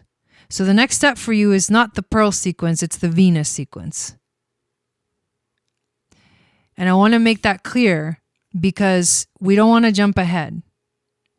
So if you feel like you've explored the activation sequence, the next step is to dive into the Venus sequence. Because when you do that, you're only able to unlock the potential and the prosperity and the power that is you, that will attract like a magnet, right? Jupiter, the amazing opportunities into your life is if you heal your karma. And the Venus sequence shows you where all that lives in you. So that's how I would do it. But in a general sense, the Pearl sequence has to do with Jupiter, prosperity, unlocking your prosperity. And it really has to do with coming back to simplicity. The gene key starts from the beginning and then goes all the way through the green ones, then the red ones, and then the blue ones. And it comes right back to the beginning, which ends up being basically your brand. Like, who are you and what are you here to really like bring to life, and also to manifest and to like activate and to like bring abundance into your life through. So that's what the Pearl sequence in general is going to give you. The information that's going to give you. So one of my life paths is 16 and my incarnation cross is 55, 59, 916. And your GPA died on 916. What does all that mean to you? What does all that mean to you? So that's basically in a nutshell what this is all about. But if you've only gone through the activation sequence, the next thing is to explore the Venus. And that's deep work, and that's going to take a while. And the way that the Gene Keys works is someone can give you, for example, the understanding of how it works, like the logic behind it, but this is really a yin practice. It is a deep, powerful, contemplative practice that you can only unlock the gifts by you diving into it deeply. So it's nice to see what someone else thinks about it, right? It's nice to see what someone else intuitively taps into. And that's what I do here in these mini readings with the Gene Keys. But it's not like someone else can really truly read your own gene keys because you are the one with the keys. It's your genes. So that's something that's really important to understand too, is that you have to unlock the codes of your DNA. And you do it by diving into each sequence in order. Wow. And your Venus is at 16 degrees. Yeah. That's a lot of powerful numerology there. For sure. A lot of significance. And that number 16 or that 16 gene key might be a really, really important one for you to just really dive into really, really strongly. So there we go. There we go. All right. So next we got Maria. Maria, it is your turn.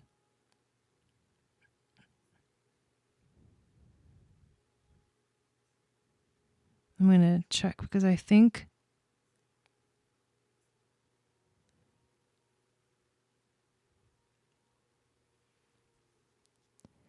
so. Tamara,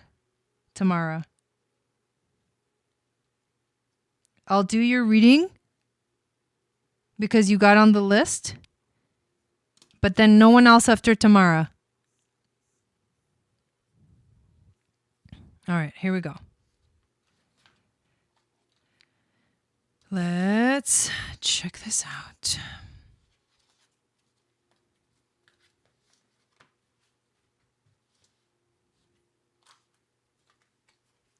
How best can I work with this full moon? Tarot or astrology, your choice.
Okay.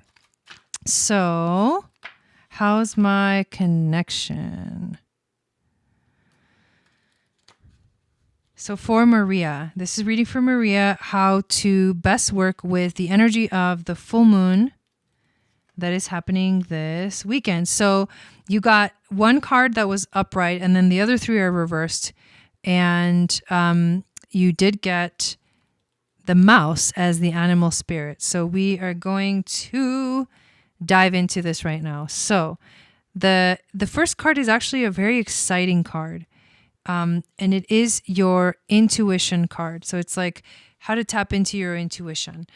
The card that you get is the 9 of Cups, which is actually really beautiful because the energy of the 9 of Cups is your wishes coming true. Your wish is coming true. In this specific deck, the 9 of Cups represents a happy ending achieved in unexpected ways, right? Like a wish coming true. Prince Taj al-Muluk fell in love with Princess Dunia, but she refused men. He used trickery, disguising himself as a woman in order to win her heart. This is dreams realized. This is fulfillment, pleasure, recognition, and triumph. Fulfillment, pleasure, recognition, and triumph. But really, it's about your wishes coming true. What are your like full moon wishes? I know we set wishes and intentions for the new moon, and it's important to see the fruition of something coming as well. So yeah, this is an exciting card. So the cool thing about this is that also an opportunity for you to set like another wish into the future, and also to see the wish that is playing itself out, that is activating your, sorry, my Wi-Fi is a little bit chunky right now. I'm just watching it. Okay, there we go. So it is actually saying that you may see something manifest in your life right now. Are you guys able to hear me? That started 2 weeks ago. This is also saying that your wishes from 2 weeks ago are also kind of coming to light or coming into light. All right. The 3 reverse cards. Okay. So here we go. The 3 of Cups. The 3 of Cups represents camaraderie and a good time. The Apsara are celestial beings of the sky known for dancing, partying, and fornication. The joyous group of overseas fertility rites, the performing arts, and the fortunes of gambling. So what does this mean when this card is reversed? Because when it is upright, this is about celebration, being in your element, feeling good. Hopefully are you guys able to hear me okay? Because my internet is just like really kind of acting up.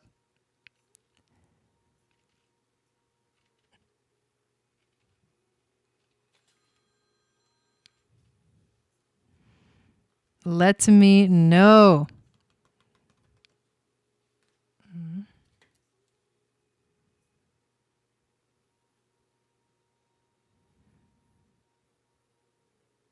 I'm watching and out, so just wanted to make sure that I'm good, that you guys can hear me. It should be coming back any moment. Should be anyways.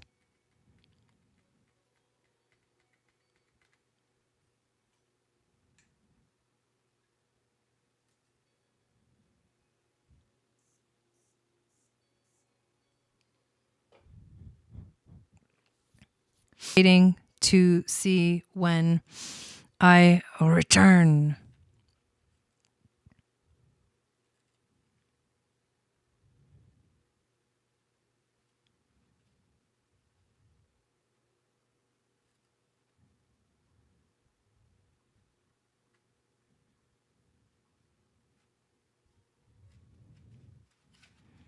Creatrix says it's a little bit choppy.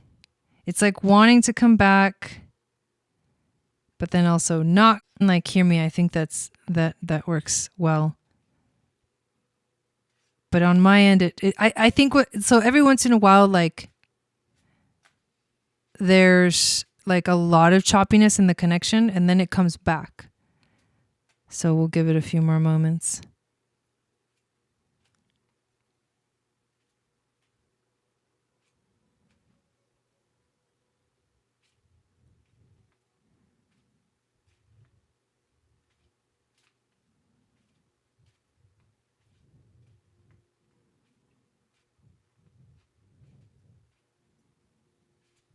Am I back yet? No, it doesn't look like it. I'm just kind of wanting to and then kind of not.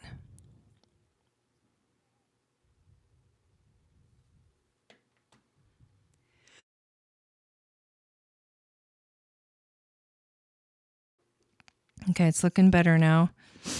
I think we're good now. I think it just came back, hopefully. So what does it mean when this card is reversed?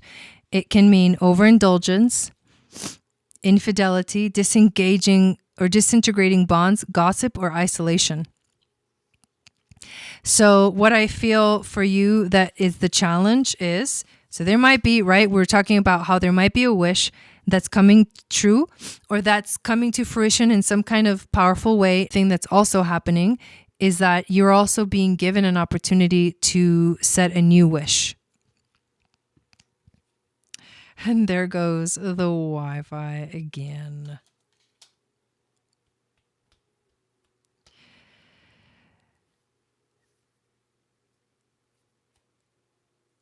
Oh man, yeah, yours is better. Okay, it's like, oh my God, this is so frustrating.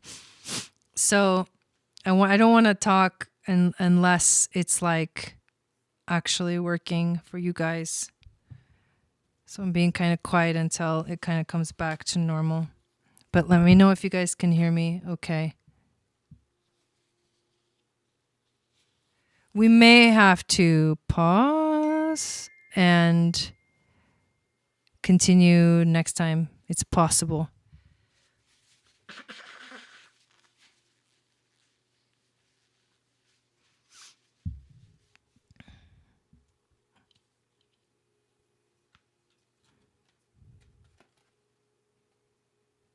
Come on, come on.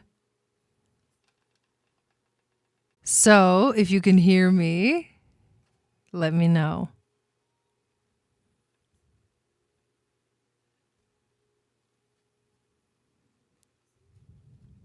Maybe I'll stop streaming and start streaming again. I'm going to try to... Okay, I think hopefully that will help.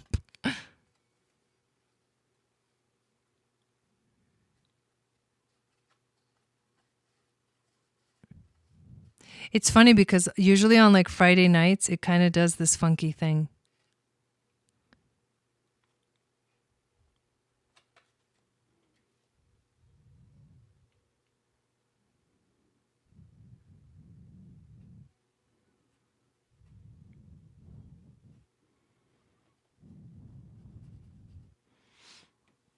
Okay, am I back?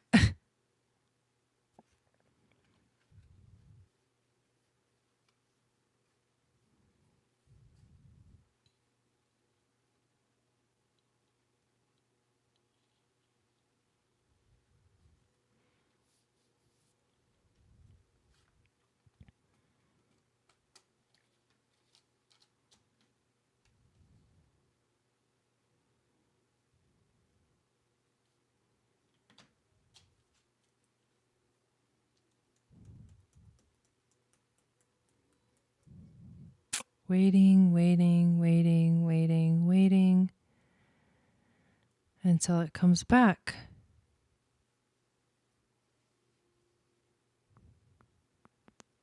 Okay, I'm back.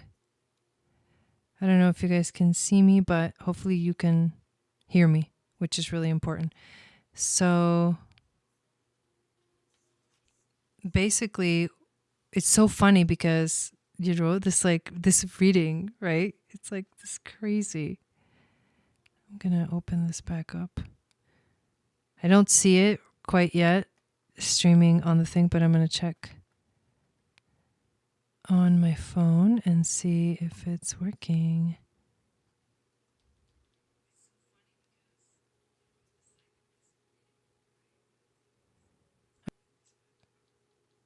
All right, I'm just going to keep talking and like see what happens.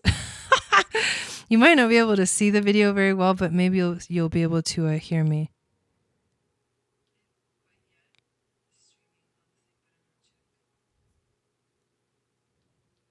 Okay, see me and hear me now? Okay, well, I just feel really weird because I feel like it's not working. Okay, so the energy was about the 9 of Cups, which was, right, the wishes coming true, and then the 3 of Cups, but it was reversed. So this is what's interesting that's coming through. The wishes may be coming true, but maybe you're not able to see them or celebrate them because maybe you don't feel like you're in the right place, right? The other thing is that the wishes are coming true, but there's something that doesn't feel right. Or maybe something is manifesting that it wasn't exactly the perfect thing that you maybe wanted. If you feel that you are not in a place to celebrate, to be open, to be alive, to share, to have fun, right? Then what the question you need to ask yourself is there something new that you are ready to manifest in your life? Is there something new that you want to bring in, like the awareness stuff? Is there something that is calling you to celebrate? Like what this energy feels is like repression. Like for some reason, there's like something feels repressed. And maybe it's not you. Maybe it's like someone around you, right? Because the 3 of Cups is also a card of group. It's a group energy. It's a group frequency. So it could be that their energies of people around you are kind of affecting you in a strong way, maybe holding you down. Maybe someone around you is not in like that celebratory spirit, that celebratory space.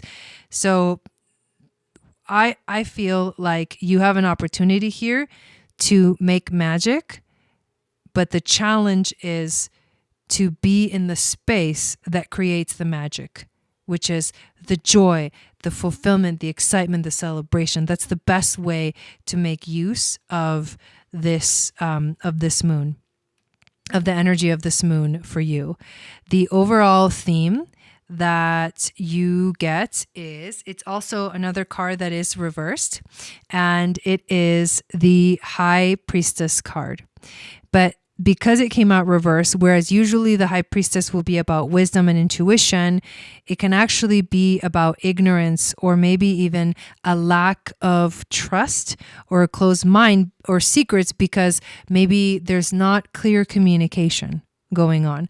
So there's something doesn't feel right. And this energy kind of keeps following us along on this little train of a reading where the wishes are coming true, but the energy is not quite there to support it in some weird way. Unless these cards came out all wrong, but I don't think so. The other thing too is that this is it's really important for you right now to also trust that there is I feel like something powerful is wanting to speak through you, or something beautiful is wanting to say something through you, and somehow you're having a hard time hearing it. In some kind of way, that could be what I'm sensing here, because the cards being reversed, again, they don't really match, right? They don't match the frequency of this 9 of Cups energy. Like, yes, there's all these possibilities, but the presentation of what's in front of me doesn't quite feel right in some way. And again, it could be the energy of people that you're connected to or aligned to. So if you feel like you can't trust in something, call on your angels. Call on your spirit guides and your angels to help you find the trust that you need, but the trust is within yourself. This is about trusting yourself. The other amazing way to really use this energy is to really trust yourself and trust in the messages that are coming through you very powerfully. The other interesting card, which is the Wisdom from the ancestors is a Six of Wands. And we pulled this card a little while ago. It was the card of victory, but in your reading, it actually came out reversed. So instead of the energy of victory and achievement, and like, I feel amazing and I'm like stepping into my power, what we can get is ego or pride or a fall from grace. Whoa, these are kind of heavy cards. I don't know what's going on for you, and I don't have any idea if this resonates for you, Maria. You might be sitting over there like, what is she talking about? And so if you feel like it doesn't resonate with you, is it someone's energy around you? Because it could be speaking to that as well. Because again, that Three of Cups is the energy of the group. So you have this energy coming into this weekend. It is really powerful. Don't let anybody bring you down. That's another underlying message here. Don't let anyone else's energy bring you down. Trust yourself. Trust yourself and know and be in your power because you trust yourself. Okay, so she says this is really resonating. Believe it or not, I literally wasn't even sure what to ask about because I am so conflicted being upbeat and positive and burdened and tired. Okay.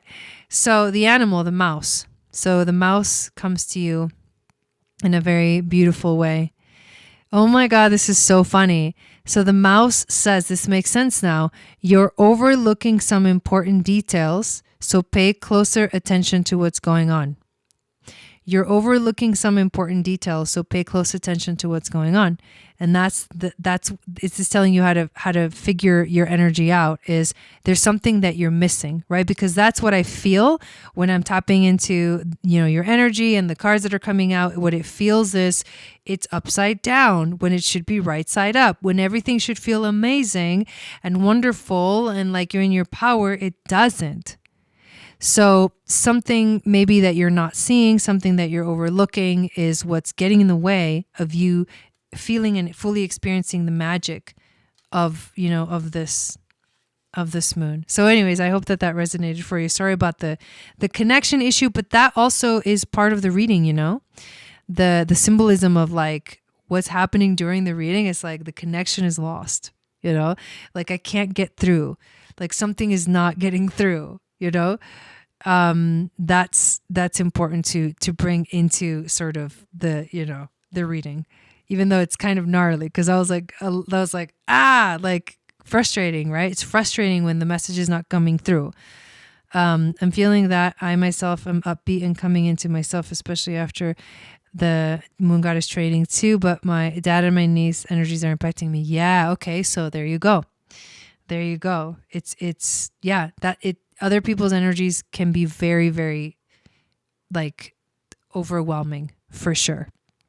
Okay, so now we have Tamara, and Tamara wanted me to go over her gene keys. So because it's like acting up again. So here is my suggestion. If you guys can hear me. Reading. And because there's nothing I can do about the internet connection, So if we can wait till next Friday to do your reading, that would be awesome. Let me know in the chat. Hopefully you can hear me. Oh my God.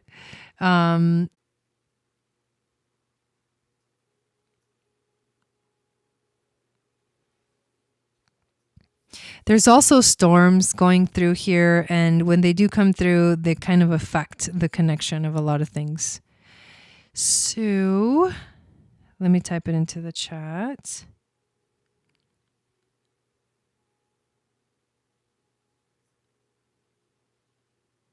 So I think it may come back for a second, enough for me to maybe not. Oh my God, this is so crazy. So let's do your reading next time.